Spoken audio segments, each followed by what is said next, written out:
Your Excellency, Mr. Antonio Costa, Prime Minister of the Portuguese Republic, Prime Minister Narendra Modi ji, Ministers, delegates, ladies and gentlemen, I welcome you to today's ceremony where 6 documents will be exchanged. The first document is an MOU on defense cooperation. This will be exchanged on the Portuguese side by His Excellency Mr. Jose Azevedo Lopez, Defense Minister, Portugal, and on the Indian side by Defense Minister, Raksha Mantri, Shri Manohar Parrikar. May I request ministers to please step forward.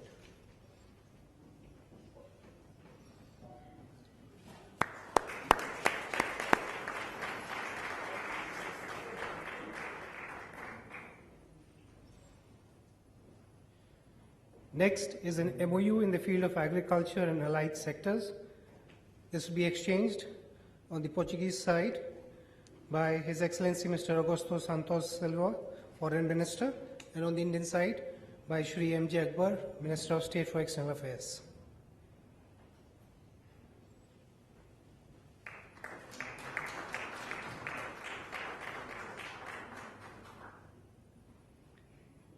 Next is the MOU on marine research and resources to be exchanged by His Excellency Mr. Augusto Santos Silva, Foreign Minister of Portugal, and Shri M.J. Akbar, Minister of State for External Affairs.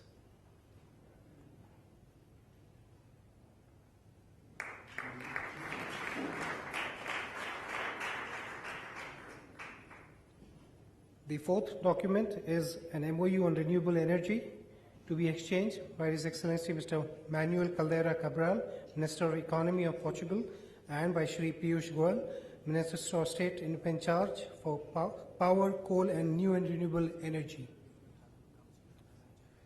May I request Minister of State Shri M.J. Akbar to do the honors on our side.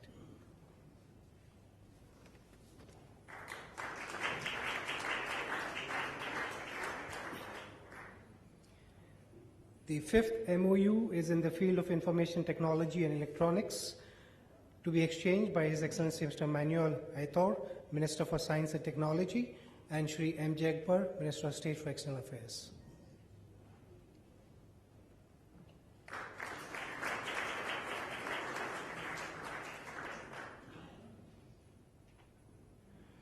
The sixth and final MOU is on the establishment of an ICCR chair for Indian Studies in the University of Lisbon to be exchanged by Mr. Antonio Cona, President of the Council of University Deans of Portugal, and Shri Amarendra Khatwa, Director General of the Indian Council of Cultural Relations.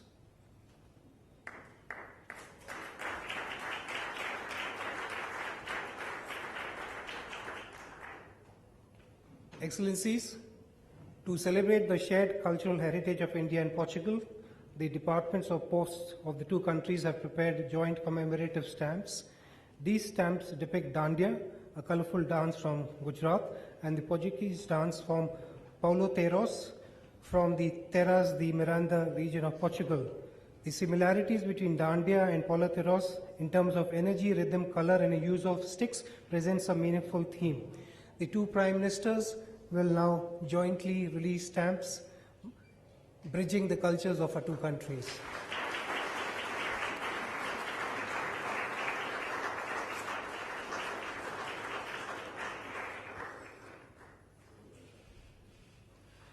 Excellencies, we will now see the exchange of a very unusual book called O Signo da Ira, or in English, The Sign of Wrath, by Orlando da Costa, who is the father of the Portuguese Prime Minister. The Portuguese Prime Minister has presented our Prime Minister a copy of the first edition of this book, and Prime Minister Narendra Modi ji has presented the English translation of this book to the Portuguese Prime Minister.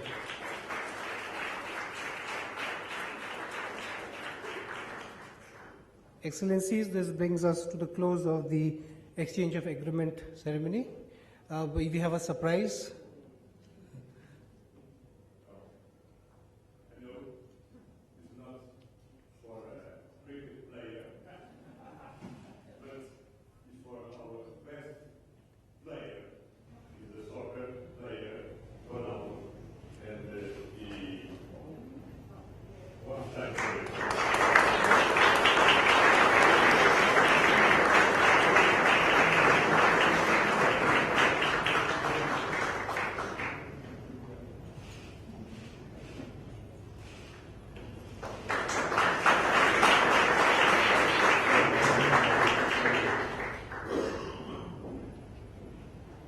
Excellencies, ladies and gentlemen, we will now have press statements by the two leaders. May I first invite the Prime Minister of India, Shri Narendra Modi ji, to deliver his press remarks. Your Excellency, Prime Minister Antonio Costa, distinguished delegates, members of the media, friends,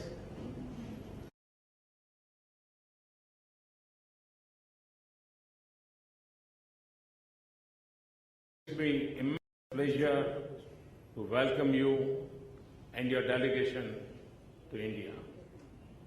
This may be your first state visit to India, but you are neither a stranger to India nor is India unfamiliar to you. So in addition to extending a warm welcome on this chilly evening, I must also say welcome back. We are deeply honored that you have accepted our invitation to be the chief guest at our Pravasi Bharatiya Divas, the Indian Diaspora Day celebrations in Bengaluru.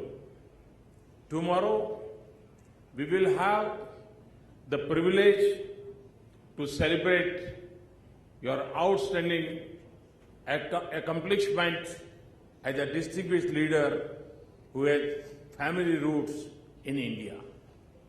I also wish to congratulate you for the several successes that Portugal has had under your prime ministership.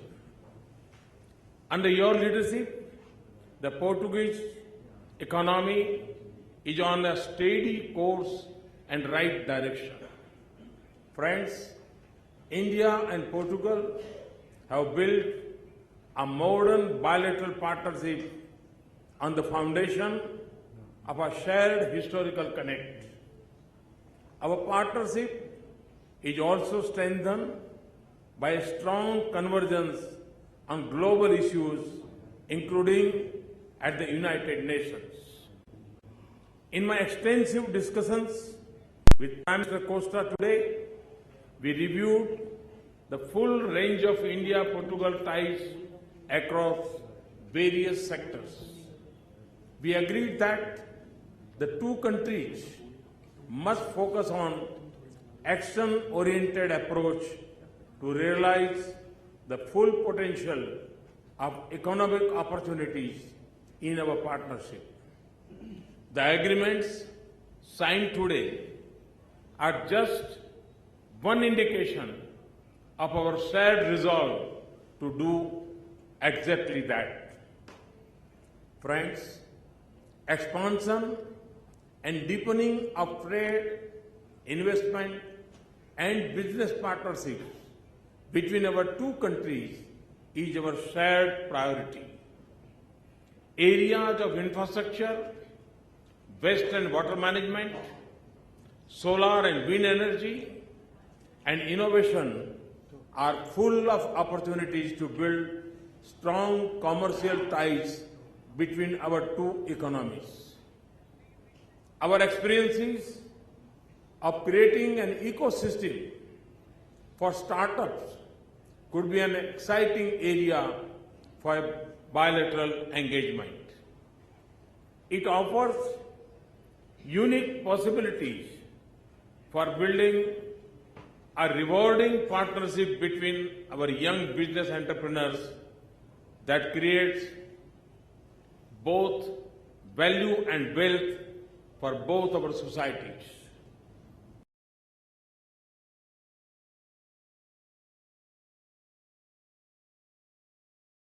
And startup will help us in our mutual quest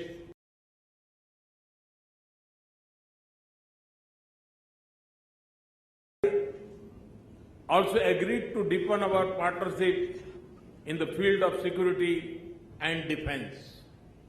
The MOU on defense cooperation signed today will help us harness our respective strengths in this field for mutual benefit. Sports is another area that holds promise for our bilateral ties. We are aware, Excellency, that you are an avid soccer fan.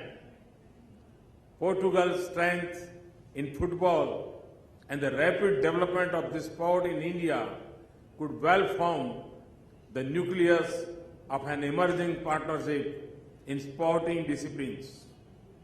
Friends, India and Portugal share common views on many international issues.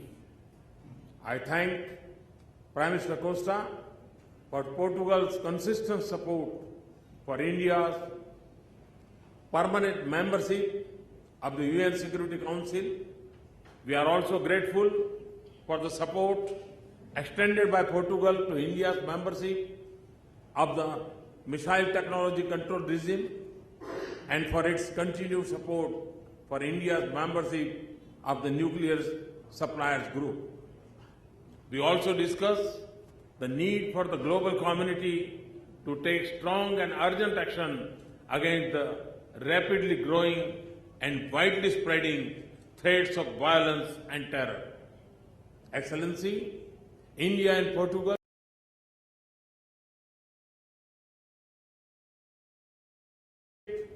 the contribution of your father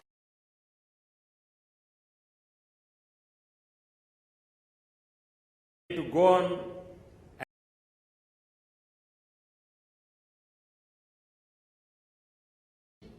a commemorative stamp celebrating two dance forms. These two art forms, one Portuguese and the other India, are wonderful examples of our cultural affinities.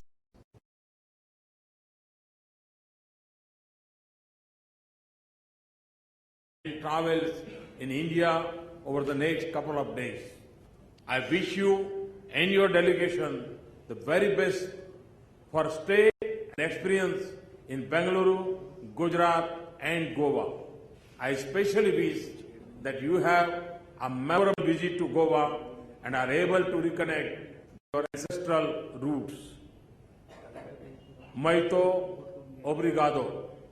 Thank you.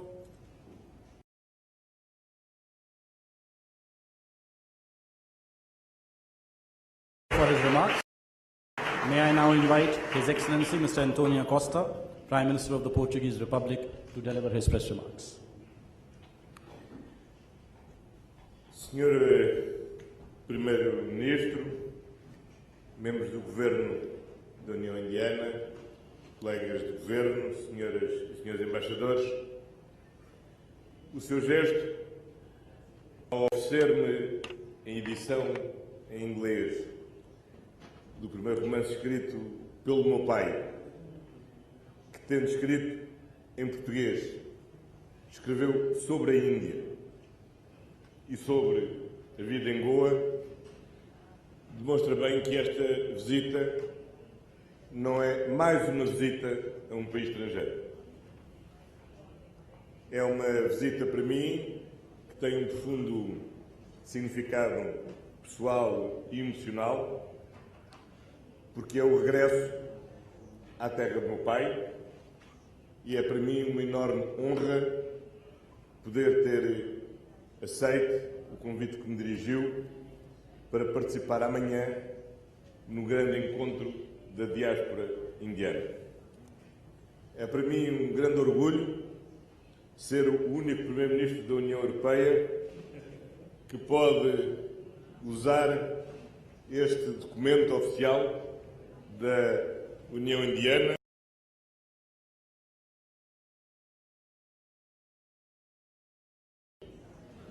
é para mim um grande orgulho.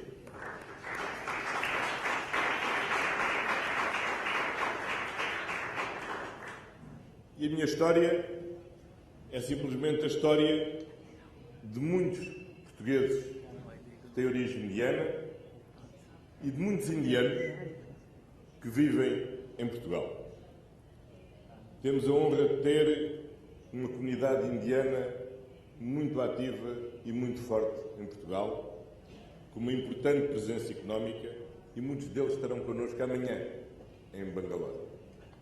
Outros não estarão lá amanhã em Bangalore, mas não deixam de estar em Portugal, trabalhando, investindo, outros estudando, mas contribuindo para que uma relação que começou há 500 anos atrás seja uma relação focada no futuro.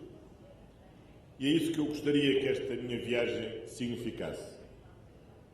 Que depois de termos restabelecido há 40 anos as nossas relações diplomáticas, chegou definitivamente o tempo de passarmos de velhos conhecidos a novos parceiros para o século XXI.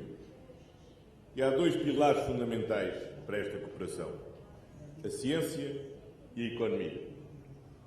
Por isso, os acordos assinados em matéria de ciência. Por isso, a presença do Sr. Presidente do Conselho de Reitores. Por isso, o incremento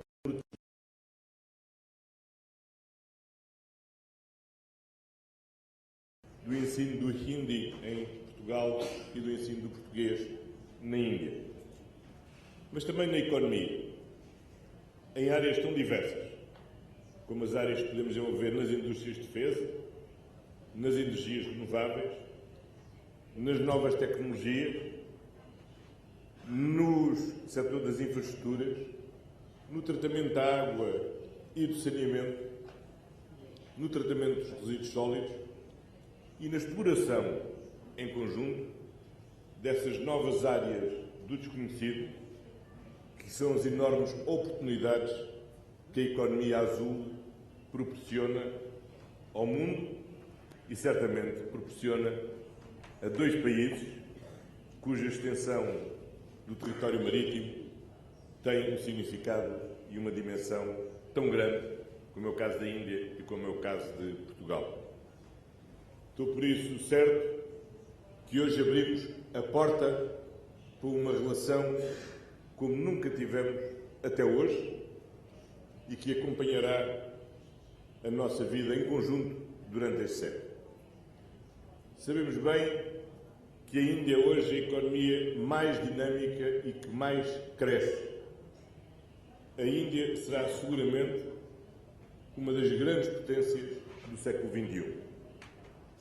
É por isso que apoiamos e sabemos que a Índia tem que ter um novo papel na cena internacional. E num mundo global que enfrenta tantos desafios e tantos conflitos, e onde é tão importante reforçar o papel dos nossos valores comuns, os valores da democracia, os valores da defesa dos direitos humanos, os valores do princípio e a supremacia da lei, da resolução pacífica dos conflitos, da não-violência. Todos esses valores exigem o reforço das instituições multilaterais e, em primeiro lugar, o reforço das Nações Unidas. Estamos certos que, sob a liderança do novo secretário-geral António Guterres, as Nações Unidas darão um contributo decisivo para que a comunidade mundial possa enfrentar com maior sucesso os grandes desafios que tem pela frente, desde as alterações climáticas aos desafios da segurança, nomeadamente a prevenção e o combate ao terrorismo. Mas para que as Nações Unidas tenham esse papel, as Nações Unidas têm que ser o espelho do mundo de hoje.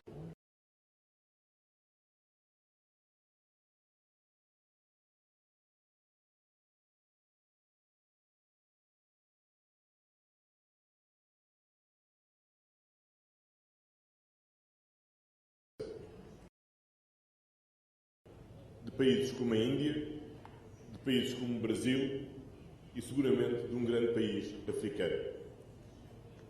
Este é o mundo do século XXI e precisamos de Nações Unidas para o século XXI.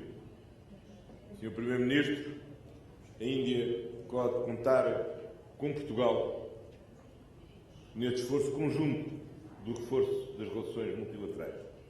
Como pode contar com Portugal para ter um país aberto ao investimento indiano, um país acolhedor para a diáspora indiana, um país que tem um compromisso firme e duradouro com a União Europeia e onde as empresas indianas podem saber que, investindo em Portugal, estão a investir num país que ficará e continuará a ser membro da União Europeia, não correndo qualquer risco de um dia, investindo em Portugal, ficarem fora da União Europeia. Podem contar com Portugal e queremos contar com a Índia para o esforço de cooperação trilateral com os outros espaços económicos, os outros espaços regionais com quem Portugal tem laços profundos, históricos, culturais, linguísticos, como os países de língua portuguesa ou os países da América Latina. Creio, por isso, Sr. Primeiro-Ministro, que começámos bem há 500 anos. Hoje estamos melhor, com uma relação afetiva muito forte entre nós. Mas estaremos seguramente muito melhor se daqui a um ano pudermos fazer a avaliação do trabalho que realizarmos até lá e pudermos ver concretizados muitas das portas que hoje aqui abrimos em todos estes domínios da cooperação científica e da cooperação económica. E permita-me, para terminar, um agradecimento pessoal de grande sensibilidade pelo gesto de grande amizade com a tradução do signo da ira e da oportunidade que me dá de, visitando Goa,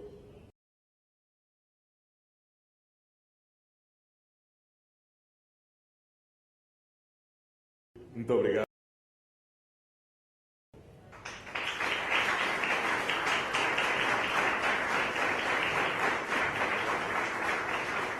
I thank the two leaders for their statements. Ladies and gentlemen, this concludes the joint press briefing. Thank you all.